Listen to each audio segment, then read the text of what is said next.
ऐसे ही उनका समय बीत रहा था। एक दिन जब रघु गाजर बेचने के लिए गया हुआ था तो पीछे से उसके खेत के पास से एक चरवाहा अपनी गायें लेकर जा रहा था। उसकी गायों ने गाजर को देखा तो रघु के खेत की तरफ दौड़ी। उन्होंने रघु के खेत से गाजर खाना शुरू कर दी। चलो बस करो अब, पता नहीं किसका खेत है, मालिक आ गया तो पूरे पैसे लेगा और मेरे पास इतने पैसे नहीं हैं। चलो भागो, अब घर जाकर खा लेना।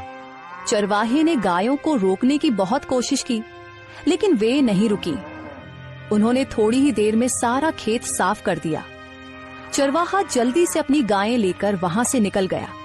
किसी की भी नजर उस पर नहीं पड़ी। रघु की कमाई का एकमात्र जरिया यही गाजरों का खेत था। वह भी अब तबाह हो गया और रघु को इस बात की कानों कान खबर नहीं थी। उधर रघु बहुत खुश था, दिल ही दिल में सोच रहा था, अब गाजर अच्छी बिक रही है।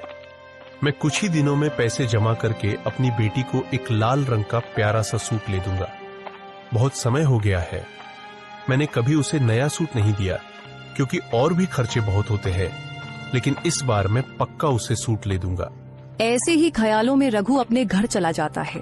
अगले दिन सुबह रघु अपनी टोकरी लेकर गाजर तोड़ने खेत गया, लेकिन जैसे ही उसने खेत देखा, खेत देखकर उसका दिल बैठ गया। ये क्या हुआ? सारी गाजरें कहाँ गईं? ये तो पूरा खेत खाली है।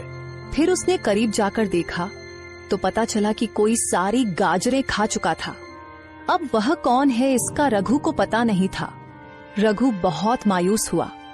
रघु की आंखों में आंसू आ गए।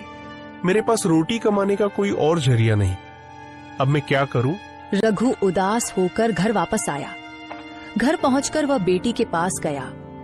क्या हुआ पिताजी, आज आप गाजर बेचने नहीं गए? सब ठीक तो है? आपकी तबीयत तो खराब नहीं? तबीयत तो ठीक है बेटा, लेकिन किस्मत खराब है।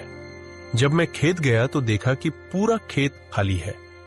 पता नहीं कौन मेरी सारी गाजरें खा चुका है। मैंने आसपास कुछ लोगों से भी पूछा, लेकिन किसी को भी इस बात का पता नहीं। अब मैं क्या करूं? मुझे तो कुछ भी समझ नहीं आ रहा। दोबारा अगर खेत में गाजर लगाऊंगा तो 3 से 4 महीने लग जाएंगे। इतनी देर में हम क्या करेंगे? घर का खर्च कैसे चलेगा? मुझे तो इसी चिंता ने सताया हुआ है। पिताजी, आप इतनी चिंता मत करें। पहले ही मैं बीमार हूँ, इतनी चिंता करेंगे तो आपकी भी तबीयत खराब हो जाएगी। आप ऐसा करें कि जब तक नई गाजर नहीं उगती, आप किसी से काम का पता कर लें और गांव में ही कोई काम करें। हाँ बेटी, तुम सही कह रही हो। काका रामू मुझे पहले सेठ भूषण के पास काम करने को कहते थे, लेकिन कभी जरूरत ही नहीं पड़ी। अब मैं सीधे सेठ भूषण के पास ही जाता हूँ और उनके पास काम करता हूँ जब तक नई गाजर नहीं उगती। ठीक है बेटी, मैं अभी जाता हूँ, तुम अपना ख्याल रखना। रघु सेठ भूषण के पास काम का पता करने के लिए चला गया। सेठ जी, मैं आपके पास काम का पता करने के लिए आया हूँ।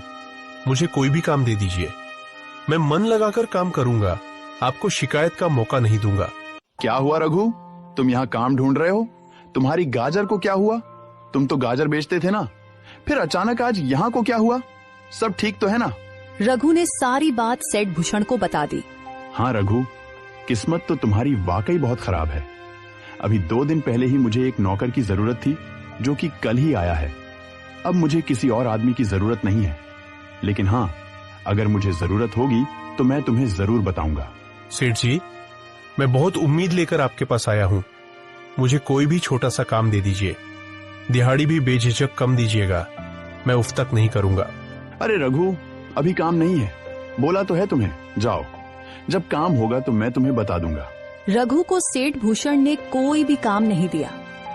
वह वापस घर की तरफ नहीं लौटता, बल्कि आगे पीछे गांव के कुछ लोगों से काम का पता करता रहा, लेकिन किसी के पास भी कोई काम नहीं मिला।